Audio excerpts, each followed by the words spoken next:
It's Julia Renee. And Kendall Aaliyah. Welcome back to the Know Your Power podcast. Hello, welcome back. Hi. How's life? Quit yawning. I'm sorry.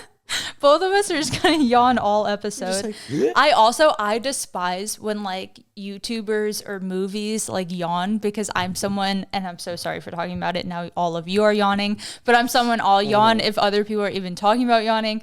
I hate when people yawn and don't cover their mouth.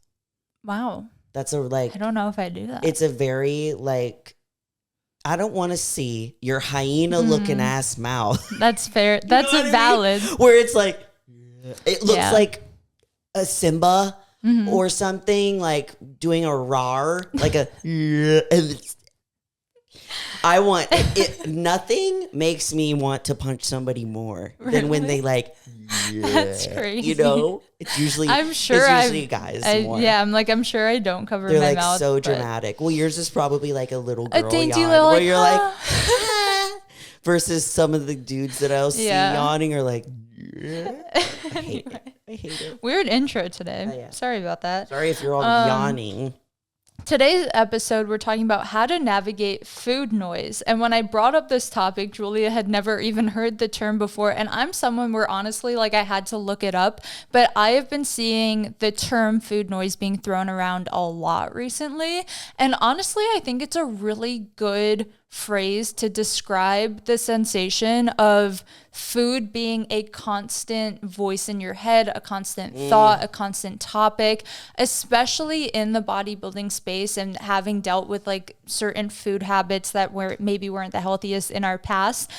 We've definitely experienced food noise and maybe didn't even have a term for it, or didn't know how to explain the fact that it was constantly on our brain and felt so loud at times. Yeah. So today we're going to go over what food noise is, why you're likely experiencing it, our experience with it, and some tips on how to quiet the noise, because sometimes it's so loud. Yeah, I think that's one of the biggest questions that I get asked anytime I do a question box is how do you, usually they're dealing with cravings or, on prep, or even just not even on prep. And it's always hard for me to answer, because I'm like,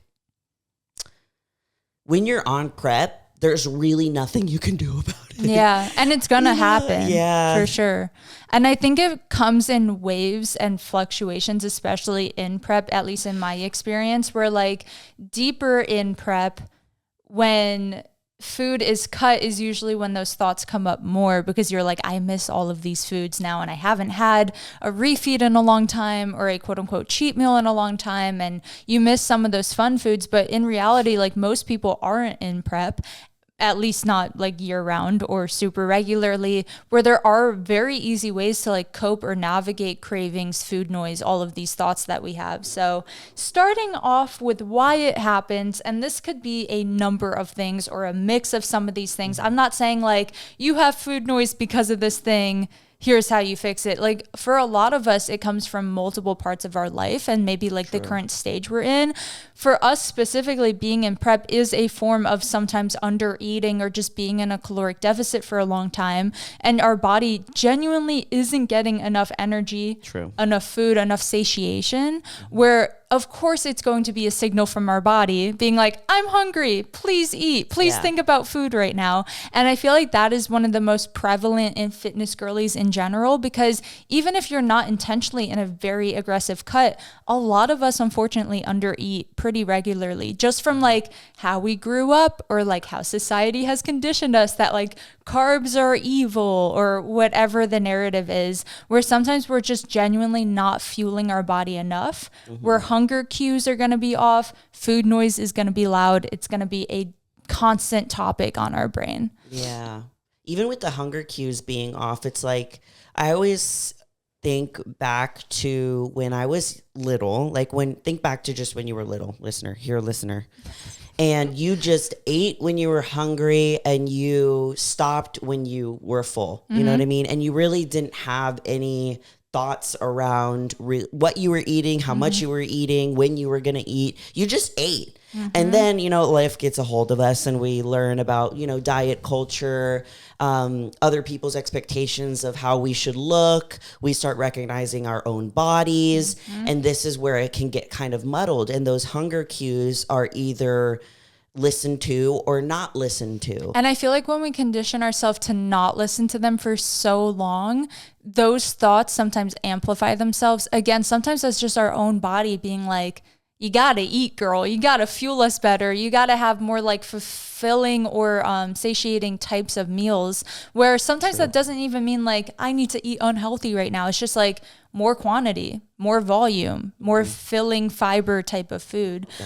Similar off of that is the conditioning, and another cause sometimes of food noise is our conditioning of viewing food as good versus bad, which sometimes does come up like very early on, or sometimes we pick that up from like ads or what adults are saying, or if you're in a sport, sometimes like what your coaches are telling you should or shouldn't be eating, whatever that looks like, where when you label something as bad, it's almost like if you put a kid in front of like a red button and you're like, don't press that button, and you're like, I really want to press that button now. When you label something bad to yourself and withhold it from yourself, it is suddenly all you can think about, which is why in bodybuilding prep or in a serious cut, those cravings amplify. Where like in my off season, I'll maybe crave chocolate like once in a while, once every few months. I'm like, I kind of want chocolate right now. But when you're in prep, because you can't, all of a sudden, it's the only thing that you think about, right? Suddenly I want chocolate for every meal. So it's one of those like very apparent red flags. Sometimes if, again, we kind of have like a non-negotiable in prep where it's a little different. But if you are in like a normal cutting phase or an off season, or you're just in fitness for fun and caring about your health, keeping balance can be so important for this, because if you allow that sprinkle of chocolate in there, then you won't be so hyper fixated on it all the time. Yeah. And it's like, as soon as you tell yourself that you can't do something, you all of a sudden want it even more. Like I had this experience when I am even like on prep, where I was going to this gym that was by like an ice cream place. Oh yeah. I know, smart, right? And, why do they do that? I know. I would like leave the gym, and then I would start getting really like angry when I would pass the ice cream place, and I'd be like, you can't have that. You can't have that. And then I would be like angry that I couldn't have that because I was on prep for a show. And then I started realizing, why am I angry over a choice that I am making? So instead of saying to myself, you can't have that, you can't have that, I started saying, I'm choosing not to. Because when you can't have something, you almost feel a little bit like powerless to your life, versus when you reframe it and say, I'm choosing not to. Now the power is back in your hands, where you could, if you want to, 100%, you could, but you're choosing not to because this choice is what aligns with your goal. For sure. So you have like the power back almost. For sure. I feel like it is that powerless, like, again, it almost goes back to being a little kid of like, someone's telling me not to do this right now, whether that's yourself or your coach or whoever that looks like. And I think it's more recognizing of like, I'm doing this for a greater purpose, so I can like stay disciplined within this realm, if that makes sense. Another reason why you might be having, also it's 11/11, Make-A-Wish. Sorry, I had to. Being surrounded by food cues. This one is so prevalent with social media. And I notice, I don't know if you're the same, probably not, because I get a little insane. When I'm in prep, or like when I'm in a cutting phase, or when I quote unquote can't have certain foods, suddenly my entire For You page is people baking and people cooking and people's like full day of eating or mukbangs or whatever that looks like, where of course I'm going to be thinking about it or having this like longing for something if I'm forcing myself in situations to be around it or see it or remind myself almost like what I am missing, if that makes sense, versus like just like getting out into the world, not hyper fixating on it, can be like the biggest step to stop feeling like it's controlling you versus you controlling it. Yeah, that's true. this means cultivate your For You page to be something that has nothing to do with. I've slowly now, when I go onto my Instagram, and I don't like to scroll on TikTok or on Instagram Reels. It's gotten better. But now I have spent time following certain accounts to where I barely see anything that is food or honestly workout related. It's just all of these pages about like astrology or love that for you or like daily mantras and stuff. And I'm like, cool. Because I feel like we become like what content we're constantly intaking. And that's one of those things where like, if you're intaking something that's triggering negative thoughts for yourself, like that's the house you're building yourself to live in right now. It's like, why do that to yourself? Or why put yourself in that like surrounding, you know? And I feel like it sometimes is like overlooked because you're like, well, it's just every few videos. I can't control it. Yeah. But it's like you control how long you sit there and how long you think about it or dwell on it or let it take control. That's basically very true.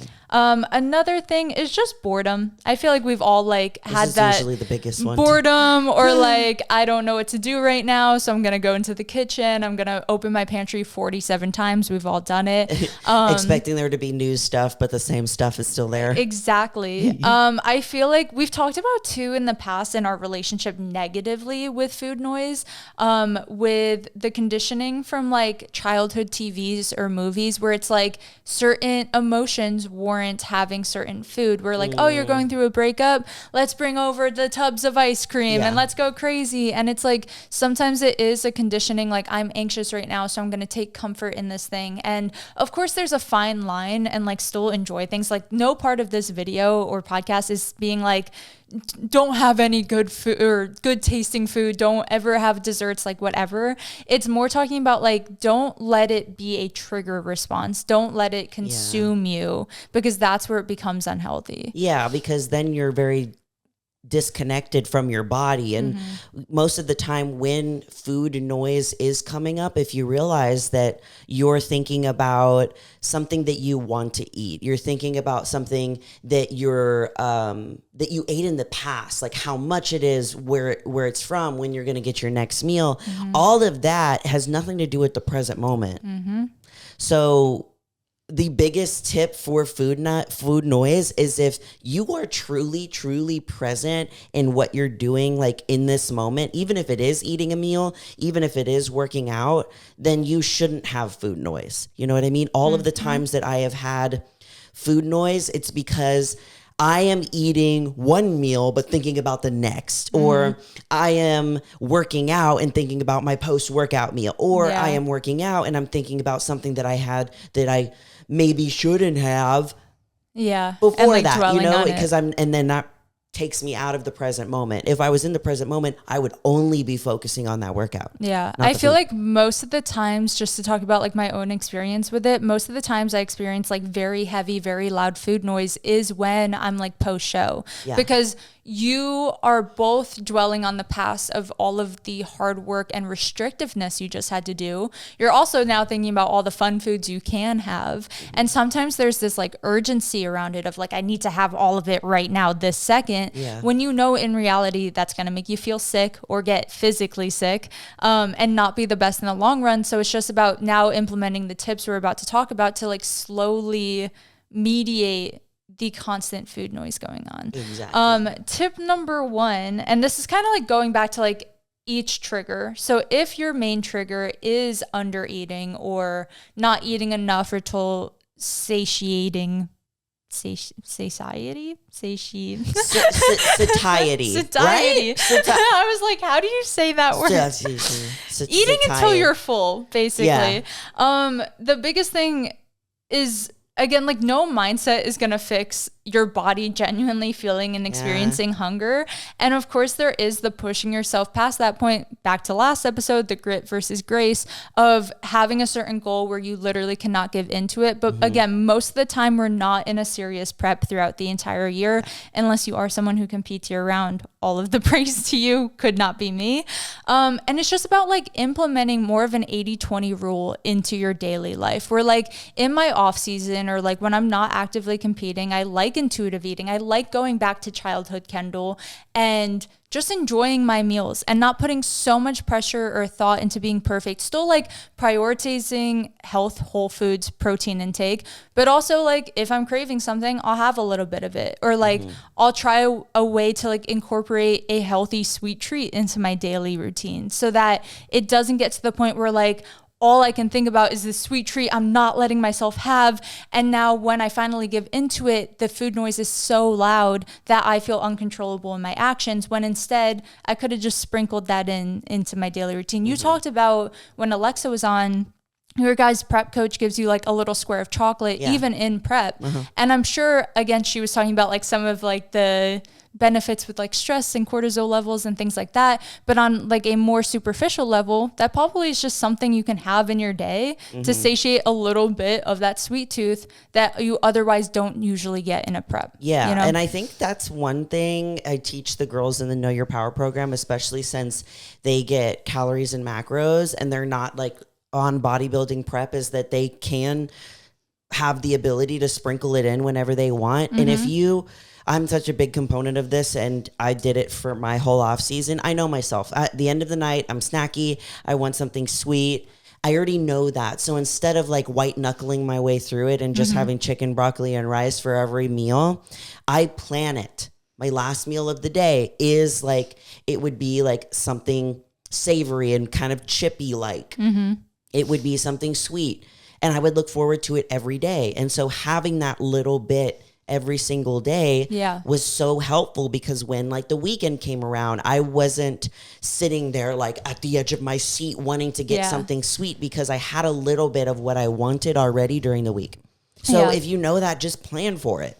Exactly. I feel like we are always honest with ourselves with this, and we just ignore some of the signs of like, oh no, I don't, it's almost like I don't deserve that yet. Or like, I'll save that for my refeed, or like whatever that looks like in your own situation. Where I'm someone, it took me so long to finally develop a good, it's funny, you have to develop intuitive eating, but you do. You have to train yourself to untrain yourself. Yes. But I got to a point where like, even when I make meal plans for like family, friends, clients now, if they do ask for like more structured help, I'll always throw in like a Yasso bar or like a protein shake that's chocolate, or like sweet oatmeal recipes, just like again, just as a sweet tooth girl, like this is probably where my food noise is the loudest, is with sweet cravings over savory. But just like reminding them of like, whenever you're feeling that thing, like having a piece of that thing instead of holding off, and then that food noise gets so loud that you feel like you can't just have a piece of that thing, is going to be a lot better in the long run, and a lot more like just healthier for your relationship with yourself and with food, because food noise is normal. It's going to be there. We all think about food. We live in a society where food is very much so pushed and talked about and in front of our faces and marketed very well. We're like, you're not going to just avoid food throughout your day. And we're not telling you to avoid food throughout your day. It's more about like creating healthy thoughts when food noise is loud. Basically. Very true. Another tip that could help include satisfying, why is that word so hard for me, foods daily. So again, like not just quote unquote unhealthy food, but like make sure your meals are large and like whole foods, filling foods, lots of veggies. I always talk about turning everything into a salad. It's not because I'm obsessed with salad. It's because I know that's going to make me fuller and also be a bigger plate. And then I'm like sitting there and able to actually eat for longer. And just like that act of, first off, the fiber and the benefits of it, but also from like the visual, like I'm having a large meal right now, could keep you from being like, okay, what's the next meal? What's the next meal? When can I eat again? And those types of thoughts that come up. Very true. Like even if you just take having, say it's from Starbucks, like you have one of their little bread slices. What are they called? The pumpkin, not the pumpkin bread, or the banana bread, banana nut bread. Like say you have one of those versus you have a meal that is like chicken or turkey and white rice and like a lot of vegetables.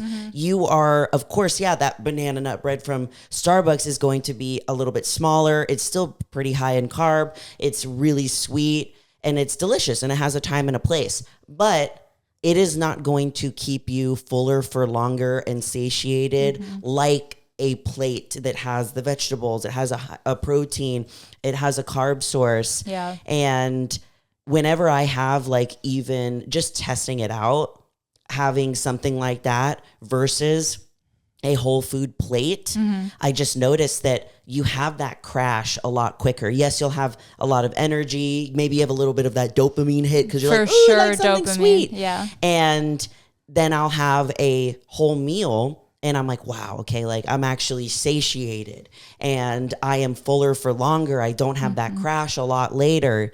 But, you know, there is a time and a place for that little sweet treat and stuff. Yeah, I feel like it's just about like working it into still having whole foods in your day. But that's where the 80-20 truly does come in. And like my favorite thing is teaching clients who maybe like had never thought about it in that way of like the trade-off of like, yeah, of course, if we're just giving you macros, you could have one Oreo or you could have like this whole like, I don't know, bowl of cereal for the same amount of carbs. Exactly. You know, where it still feels like a little treat for yourself, but it's not like so tiny and then you still feel so restrictive. Like the whole thing is getting away from feeling like so restrictive and strict where you don't allow yourself to have anything. It's still, it's instead like finding that balance where I know people, like there's so many amazing recipes out there, especially on like Instagram and Pinterest and those where they'll make like a big bowl of oats with their eggs and their egg whites and all the things. And then maybe they'll like crack an Oreo or two and kind of put it in the oatmeal. And like,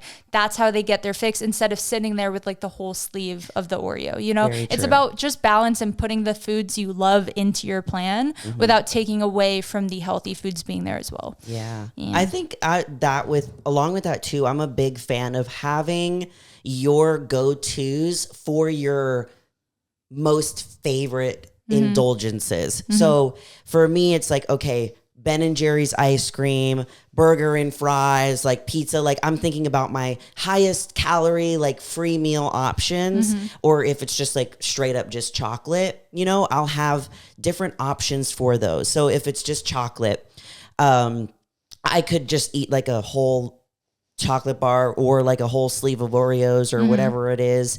So I think about what are some other options that I can go to first before I go to that sleeve of Oreos, because you're craving something sweet. So maybe first I'm going to start with making a chocolate protein shake and I'll put some fat-free whipped cream on it or something, or even just turn it into a chocolate Ninja Creamy, and then it feels like the ice cream. I want the new Creamy so bad, where it turns into soft serve. Oh my God. Have you seen that? No. They added like a new attachment. It looks like a literal machine out of like a where movie. It goes like like that? It can turn into soft serve now. I fear I'm getting myself that after prep as my congratulations for prep. That's amazing. I didn't even know that. Or like my chocolate rice cakes, you know, we both like those.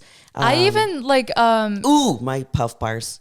Oh, the built Puff Bars. So I looked and they have wheat, and I was so sad. I had never like actually checked them, but I saw them at HEB yesterday, and I was so sad. They carry them now by the pack at HEB. You can buy in them? Not anymore. Yeah, not anymore. I was gonna say like little ways I do that, because like if chocolate is the thing, like buying those little like the unsweetened mini chocolate chips and adding that to my oats. If you mix in like literally just a few of them, it turns the whole thing into like chocolatey oats. It's because so it melts. Good. Yeah, it's so good. So like, there's healthy, good tasting recipes out there. I know we really crapped on them when Chloe was on here, but there are a lot of like ways to have that non-guilt, non-shame type of leaning into your indulgences.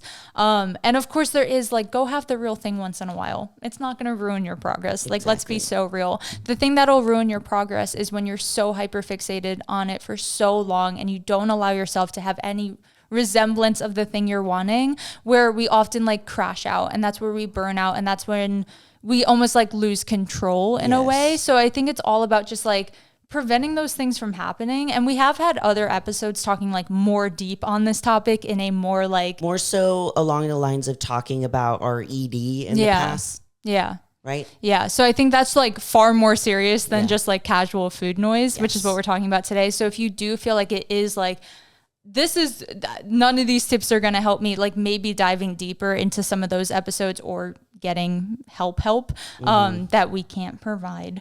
Another thing is consistent meal rhythm. Going 6 to 7 hours without eating, of course you're going to be so hungry and all you can think about is food. And then oftentimes this is like when I finally sit down to eat, like my eyes are bigger than my stomach. I want to eat everything in my pantry. And then I sit down and I'm getting full really fast or sick really fast, because our bodies are meant to eat every like 3 hours, 4 hours, maybe sometimes even less for some people.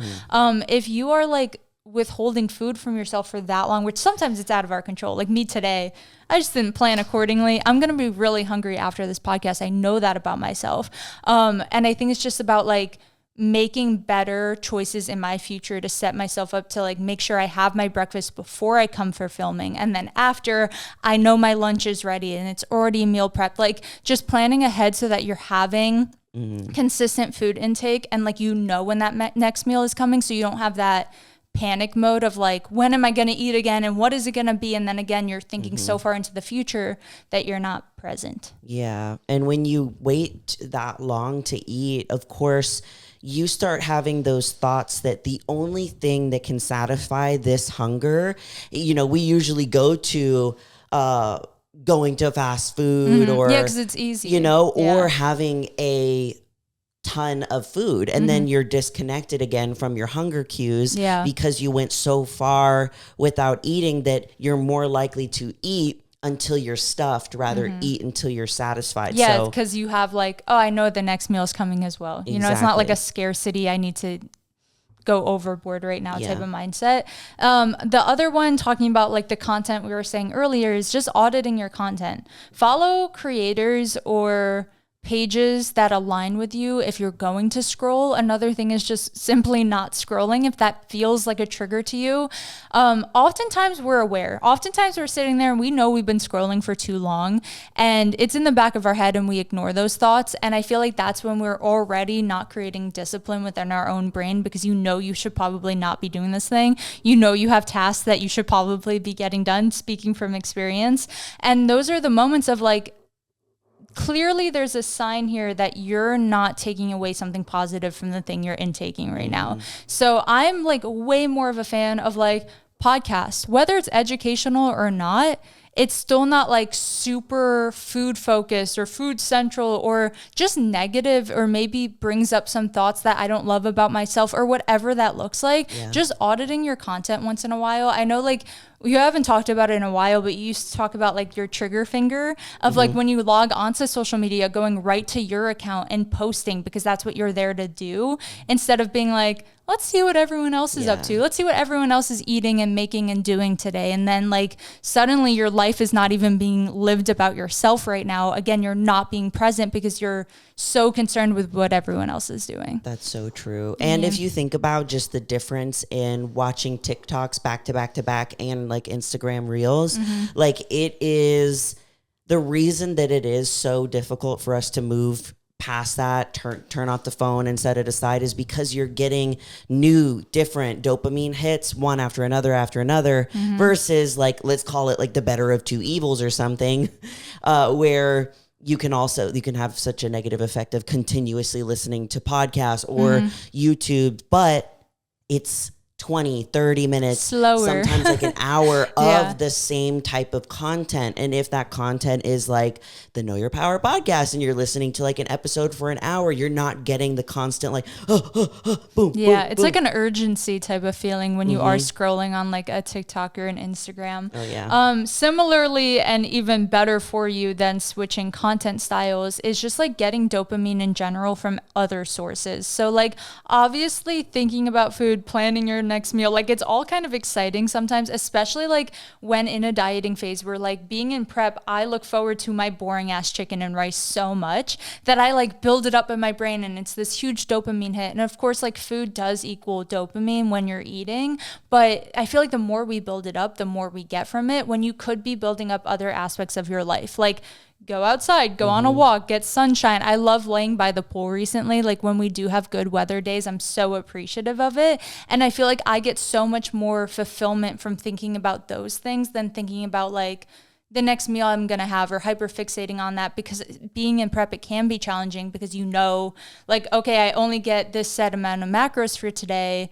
Why hyperfixate on it? It's going to come anyway. You're going to have that food anyway, when you could be enjoying and being more present in other dopamine inducing things. That's true. Yeah. Anytime that I like go throughout the day, when I was struggling a lot with food, or when I am on prep and I'm getting more towards that point where it's getting really difficult, maybe there is more food noise, and if I go through a day where I like really don't think about my next meal, I'm like, yeah, that's great. And like I'm really excited. Good. Yeah, because you're more present in the things that you're doing, rather than the food that you did eat, the food that you're going to eat, how much time until like my next meal, or whatever it might be, because you're actually present in the thing that you're doing right now. And that's like, we're doing a podcast, or you're training, or you're at work, whatever it is. The last tip I have for what could possibly help with the food noise is checking your satisfaction level. Are you eating out of hunger, out of habit, out of emotion? Ask yourself, did I eat enough? Am I full? Am I satiated?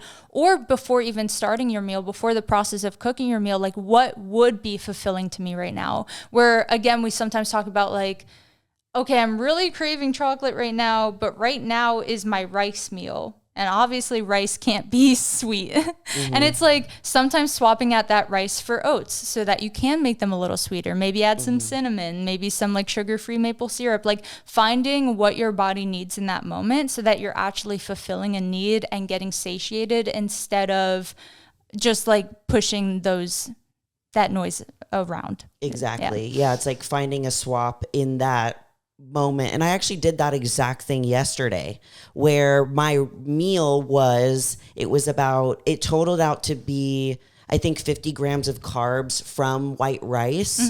And I was like, I really don't want that right now. I want chocolate. So I did that exactly. We're both like, either I'm PMSing, but I'm going to be there in a day or two. And now that I know, every time that I have these things and I start my period, it's always like, It's like, that made total sense why I felt awful all weekend. That's why I like catastrophized my whole life yesterday, right? It's but we're very on the same comforting. boat It's is like, all I'm saying is okay. Like, I fully relate to you right now, because like this week I've been like, chocolate sounds so nice. Yep. I'm like, and usually I'm not a chocolate girl. I don't know. I'm always always a chocolate girl. Yeah, but I just made the swap. So I made sure that I still had the 50 grams of carbs that I needed to get pre-workout, and I just had it with oats instead. And then instead of having, the 25 grams of protein from the chicken that I was going to have, or the turkey that I was going to have, I had the fudge brownie protein powder from Buff Chick, which is the best tasting ever. Also, they're finally restocking it on May 13th at 11 a.m. CST. Finally, so don't forget to get some. Yeah, code Julie Renee. Okay. But I knew that's what I needed in that moment, or else I was going to get chocolate. You know what I mean? But exactly, that's you just like checking in with yourself and being like, what do I actually want right now? Because it's so easy as fitness girlies to be on autopilot and feel like we have to have the exact meal we planned for ourselves yesterday, but then today comes and you don't want that meal. And it is okay to fit your macros differently. Of course, like speaking less for deep prep us and more for like day-to-day us, is like you can oftentimes make what you want work into your macro plan and into fitting into your fitness goals. Exactly. And I'm like, if you are not prepping for a show, I'm almost like, just do it. Just implement it into yours. There's no reason why you can't. And it's like, do future you a service, a solid. But if you are on prep, the food noise is something that you kind of just have to deal with. And that's why I have a hard time answering those questions for other bodybuilders that say, what do I do with food noise? Because my answer has to be different. Yeah. Because these tips, you can't, some of them you can't do because you have a specific goal. If you want to have the physique, this is a level of extreme that is different than just a regular diet that we have in life. So those are the tips that I usually have for those people, are more so focusing on like the emotions that you're feeling and like the boredom aspect of it. That's where like the getting dopamine from external sources comes in handy. Versus, for someone not in prep, I'm like, let's incorporate 80-20 rule. Let's have those things that you're wanting in moderation. Let's find a way to fit the things you want into your macros. Yeah. And for the people that are in prep, I'm more so like, okay, well, go on a walk first. I'm a big believer in using your hands for something, especially in those boredom moments. Take a nap, like that. Those are prep related things where you don't have a choice. I mean, you always have a choice. You could, but you're choosing actively that your goal is more significant than the food noise. Exactly. Yeah. So those are like, I always start coloring because I get so deep into coloring and doodling and stuff that I forget, oh, you were bored and you wanted to go eat, and it always works. I feel like living where I live now has been extremely helpful. I don't know if you feel this too, where for both of us, our kitchens are downstairs and our offices are upstairs. Where like sometimes the hyperfixation is just me being in the kitchen or by the kitchen, where sometimes like my living room and my couch is right by where all of my food is. Like, of course, it's going to be a little more on the forefront of the brain because it's so easy to walk over there and get something. Again, this is for prep people because I feel like we don't have to be this serious when not in prep. And when not in prep, it's like, yeah, go walk and get your snack. It's not that deep. But like making that conscious effort of like, okay, let's go upstairs and like, I know I need to get work done anyway. Let's be in the office for a while so that you are physically away from the thing maybe causing the food noise. Very true. Yeah. Very true. Do you have any personal tips or things that have helped you?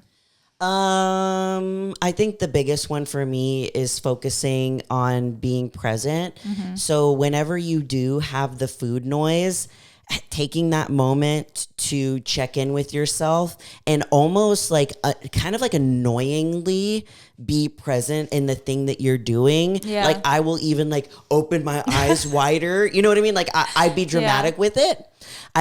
So say we're like, I'm doing work on the computer and I'm starting to think about it, or I'm sitting on the couch and I'm like watching a show at the end of the night and I'm having a lot of food noise. I will really hyperfixate on the thing that I am doing. So if it's a show, like I am being so present with how I feel sitting on the couch, how my body feels, looking at the characters, or if I'm working, like thinking about what I am doing, typing every single word. And it's just a way for me to check back into the present moment.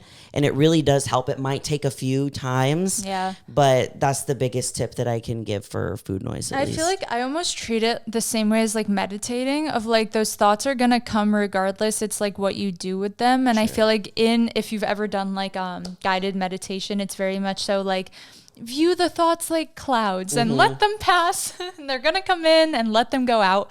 Instead of being like, I'm watching that cloud and that cloud is all I'm thinking about right now. So I view those almost as like conversations with myself, where sometimes I'm like really thinking about this thing, and consciously having to be like, let's let that thing go right now. Yeah. It's probably going to come up again in a little bit, but like same thing, just like being focused on task at hand instead of being so in my thoughts. I love that you brought that up too, because I think one of the biggest reasons why people almost panic around food noise is how they respond to the food noise when it comes up. So say that instead of viewing the food noise as like a gentle cloud that's floating by, you're viewing it as like this super loud monster truck that's like, it's a thunderstorm. Yeah, it's like a thunderstorm in your brain. So if you simply view the thoughts without having any attachment to them, without giving them meaning, without panicking, and you just let them float by, versus you're attaching yourself to that thought, and now you're digging into like, well, what does this mean? Yeah. Well, what do I do with this information? And that's when that panic comes, and you're almost more likely to make a decision that's out of integrity with your goal if you put that much focus on it. And if you tie emotions to it too, because now you're beating yourself up. Why are you having these thoughts and cravings? And then you give into it and you feel guilty. You don't give into it, you feel like you should have. Like it's a lose-lose when you let it consume you, basically. And it's like, our brain's job is to think. Our brain has like a gajillion thoughts a day. I have like quadruple whatever the normal amount is. Yeah, right? If you have anxiety, she's really it's double that. So your brain is doing its job. Like it's thinking. It's what you do with each thought is what matters. Yeah. So maybe you have like half of those thoughts that you're having a day have to do with work, like your relationships, your dog, your children, your pets. And it's like maybe half of them are like food noise, but you get to decide what you do with those thoughts and what meaning you attach yourselves to. Yeah, how they feel to you is a big part of it. And I think that's like the main reminder of this video and why I'm actually really glad, like, it's almost like social media has put a label to this sensation, because sometimes if you don't know what you're experiencing and you feel like you're almost going crazy because it's all you can think about, I'm glad we at least like have a term for it. We all experience it, different varying levels, different varying emotions tied to it. And hopefully some of these tips today can at least just like help you mediate, like, oh, that's my trigger. This is what I could do to mediate that trigger. And ultimately just like releasing control and not letting it consume you. Yeah. And also just naming it noise too. Just even like calling it, oh, that's just noise. Yeah. Like it might just be food specific noise, but you can have body noise, like body dysmorphia noise, where all day, like you're passing a mirror and you're, like you have that in your head, or he's going crazy. I think and I know what it is. That's my Mega Fit Meals that's coming to the door. But we have noise all day. Yeah. And it's what you do with that noise that makes the difference, and how much like emotion and how much of yourself you attach to that thought. That's what gets you to move, basically. Yes. So let's just do a little shh. If we just shh, let it float. That is your homework as someone who usually doesn't prescribe homework. Your homework this week is when those thoughts come up, practice letting them float away, visualize them as a cloud, and don't let them turn into thunder and rain. That's a good one.